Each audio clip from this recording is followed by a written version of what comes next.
આમાં joint વેન્ચર્સમાં conflict થવાના કેટલા ચાન્સીસ છે અને થતું હોય છે કે નથી થતું હોય તો આપના સાથે ક્યારેક થયું છે કે સો કોન્ફ્લિક્ટના chances is very high.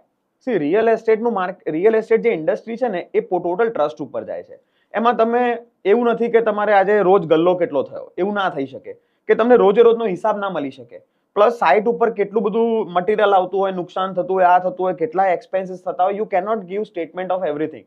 So it's a trust base work. તમને જો એકબીજા સાથે ટ્રસ્ટ હોય, આંધળો ટ્રસ્ટ હોય, only then do joint venture. તમે જો રોજ સાંજે હિસાબ માંગો, દર મહિને હિસાબ માંગો, તો it cannot go head after one project. અને કોન્ફ્લિક્ટ થવાના ચાન્સીસ એટલે જ વધારે છે બીકોઝ ઘણા લોકોને ટ્રસ્ટ નથી આવતો કે હારું બેસતા તો બેસી ગયા, પણ હવે આગળ શું, હવે મને હિસાબ નથી આપતા. હવે રિયલ એસ્ટેટની અંદર એવું છે કે એક પ્રોજેક્ટનો હિસાબ તમે આજે પ્રોજેક્ટ ચાલુ કરો, હિસાબ તમને 3 વર્ષમાં મળે. 3 વર્ષ સુધી if you are not patient enough, then you cannot have this joint venture. તમારે કોન્ફ્લિક્ટ થવાના જ છે. મોટા ભાગના ડેવલપરોને કેવું હોય છે કે જે લીડર